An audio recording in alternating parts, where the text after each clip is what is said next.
All right, so home alone again, and I was going through my game drawer and came across Pandemic. This is a fabulous game. It's the first game I ever played cooperatively. I had no idea cooperative games even existed before I stumbled across Pandemic. This was years ago, and it's probably what reignited my love of board games because I love playing competitive games, but I find it especially fun sometimes to sit down with your friends or your family around the table playing a game together as a team. And this game in particular, it's rather a simple game. It's easy to teach, but it's very challenging. And it has that wonderful mechanic where the game slowly spins out of control. So you start off and you think, we've got this, no big deal. And the pace builds and builds and builds and builds. And before you know it, you've lost or you've won. But I haven't played this in a really long time. And I've never played it solo. The joy of cooperative games is that you can do that, right? You can just play more than one character by yourself.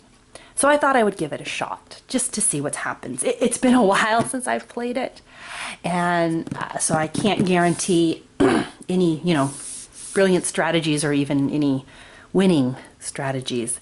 It's a deck-driven game, so it sort of depends on how the deck stacks up against you. But I thought it would be fun to break it out and give it a shot. So this is the old version. As I understand, they've released a new version of the game, and I think there are some tweaks to the characters and stuff like that. I'm not sure. So I'm just going to play what I've got, the original Pandemic. So let me open it up and set it up, and we'll get started. All right, so very easy game setup. One of my favorite parts of Pandemic are how they've packaged the components. These are your disease cubes. They come in these fabulous little petri dishes. There are 4 of them, and the detail's really cool. They have different barcodes, different smudge marks, warnings. I just think what a neat way, right? Rather than plastic baggies to give you your bits and pieces. I think that's a lot of fun. But the game is played. You have all these connecting cities, and there are 4 diseases that are ravaging the world. A blue, I like to think of it as a flesh-eating virus spreading through the hospitals of North America and Europe. We have a yellow, deadly malaria outbreak that's hitting South America and parts of Africa.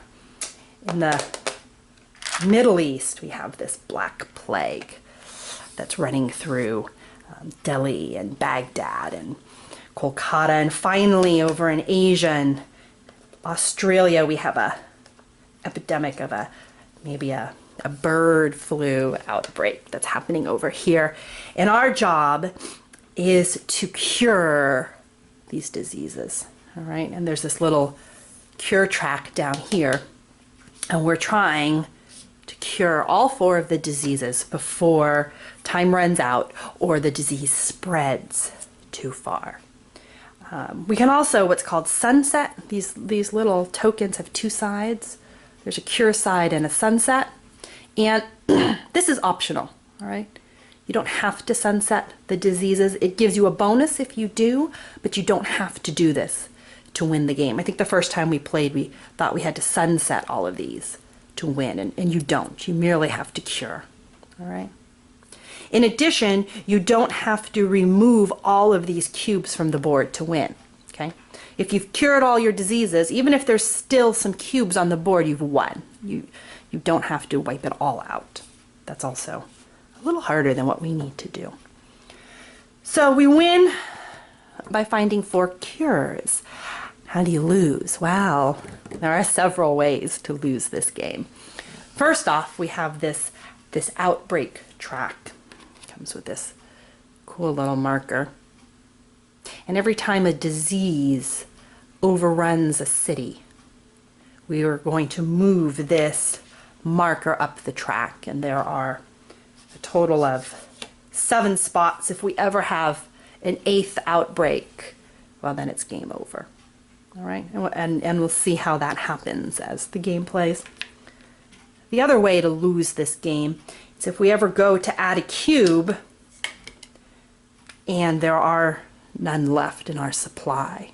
Okay, so we have to be careful that as the diseases are spreading, we're also returning cubes to the supply, because if we run out of any one color, the game is over. Okay.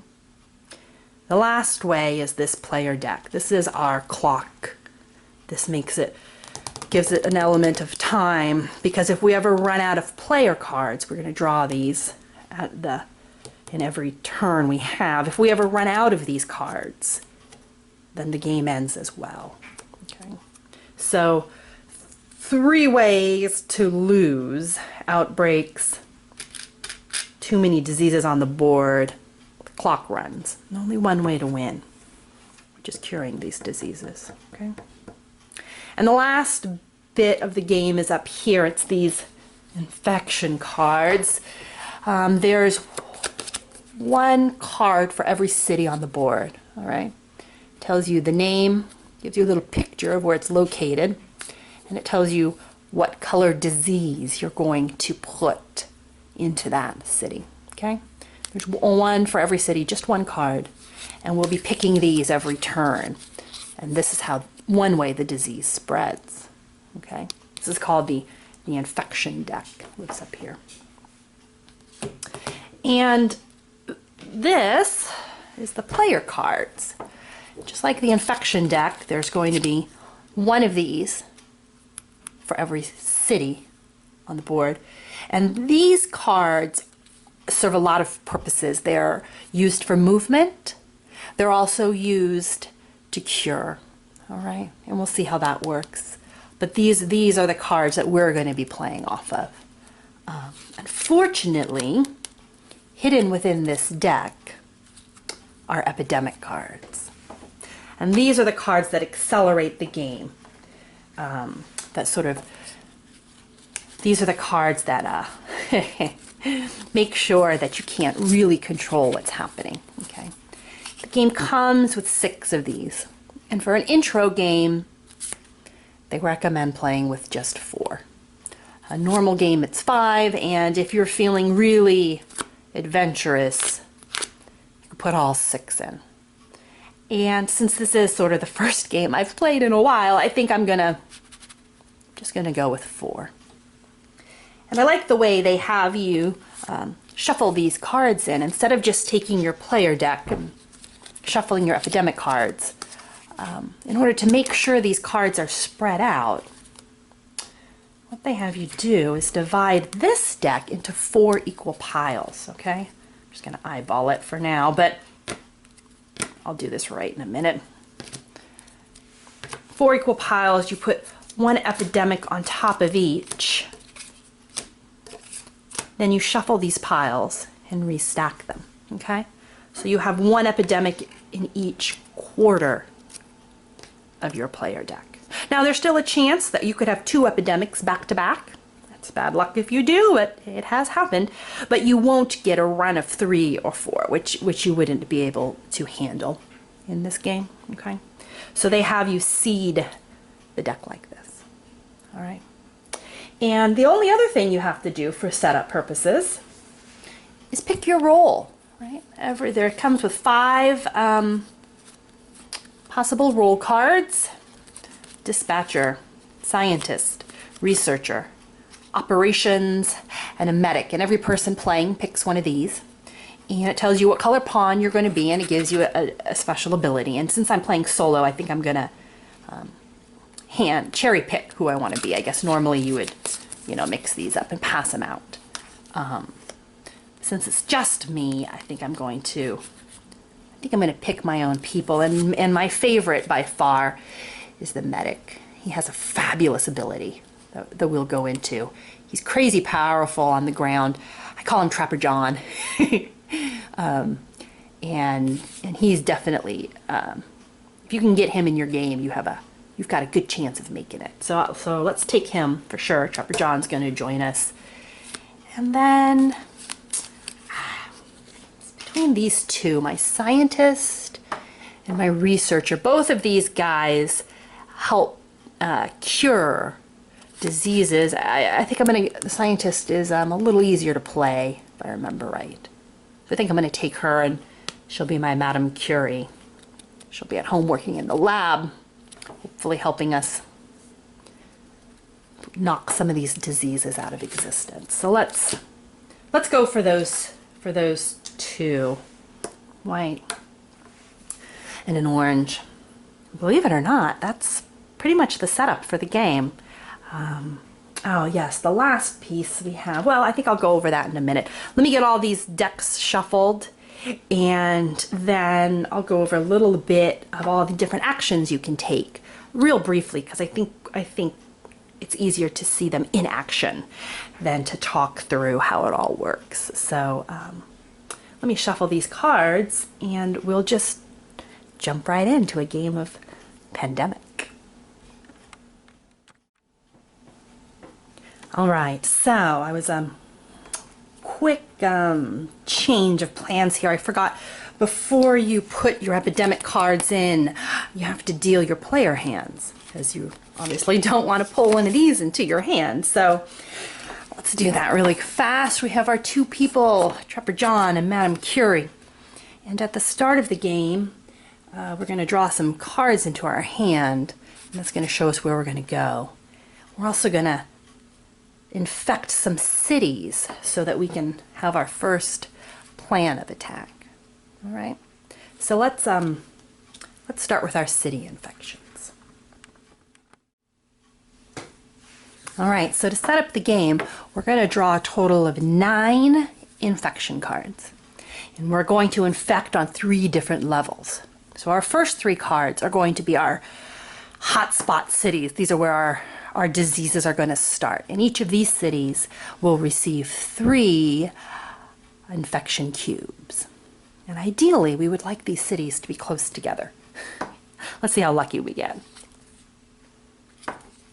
Essen. Oh, fabulous.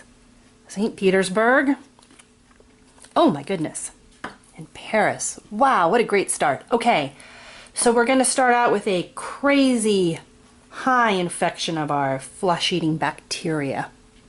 Let's see if we can find these cities on the board and get some cubes in them. All right, first infection, Paris, 3 cubes. Okay, Petersburg, another 3. And let's finish it with Essen. Okay, we need to be careful here. We have a bunch of super infected cities. And 3 cubes is the maximum amount of infection any city can handle. So if we are required to add a 4th cube to these cities, we will have an outbreak. And instead of placing a 4th cube in Paris, this infection will spread to every other city. So instead of putting a 4th in Paris, we'll put 1 in London, 1 in Madrid, 1 in Algiers, 1 in Milan, and 1 in Essen. Now, Essen can't take a 4th cube. It will outbreak, which means after placing all of these cubes, we will place cubes again to every city connected to Essen. So a 2nd cube will go into London, a 2nd cube will go into Milan. You will never have a bounce back. So Paris will be spared. Unfortunately, we would put a cube into St. Petersburg, which, being the 4th, will have an outbreak. So it will send cubes into every city it's connected to. Istanbul, Moscow, it won't bounce back to Paris or to Essen, but we will in one turn have had 3 outbreaks. Okay, remember the outbreak chart? We're only allowed 8 until the game ends. So getting up here to these cities is not going to be something we will think about doing. it's going to be something we have to do. I wanted the cities close together. Maybe not this close. Okay, so that's our first 3 cards, 3 cubes each. Let's get our next 3 cards. And these cities will only get 2 cubes. Let's see what we get. All right, our next 3 cities. Mexico City. Ooh, another blue city, Atlanta and Mumbai. All right, these guys get 2 cubes each. Let's get these diseases on the board. All right, let's start with Mexico. Our malaria is spreading. Oh, Atlanta, U.S. is hit. And finally, on the other side of the world, Mumbai with this Black Plague.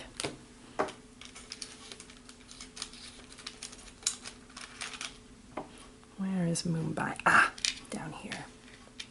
Fabulous. Okay, we've done our level 3, we've done our level 2. These are the minor infection cities, our last 3 cards. Milan, our first swine flu. Kinshasa, the Congo.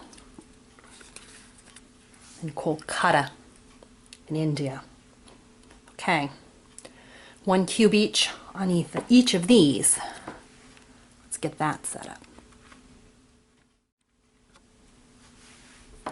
Okay, let's start with Manila over here in the Philippines. That's kind of all by itself. That's all right. It's only 1 cube. Kinshasa, you're next. Also, kind of all by itself. Only 1 cube. And finally, Kolkata in India. Okay, so let's take a look at the board here. Okay, hot spots in Europe for sure. A little bit happening over here.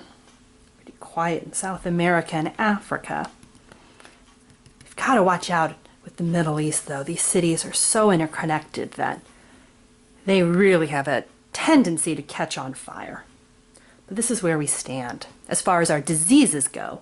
Now, let's fill our hands. In a 2-person game, we get 4 cards, and our hand limit is 7. So let's see what we pick for Trapper John. London, Kolkata, Chicago, Lagos. All right. Madam Curie, you're next. Santiago, Jakarta, Kinshasa, and Delhi. All right, I was hoping for a Europe card so we could get over there. Don't see it. Well, we'll plan our attack in a moment. Let's, now that we've gotten our player hands, let's shuffle in our epidemics. And then the last setup is to set up our research station. We're allowed 6 of them, these little wooden houses. And this is where you have to go when you're ready to cure a disease. And you can build these across the board because you can move in between them as well. All right? But you only have 6. And the first one always starts in Atlanta, where we have a little bit of disease already happening. And that's where our pawns start as well. All right. Okay. We shuffle those, and we can start.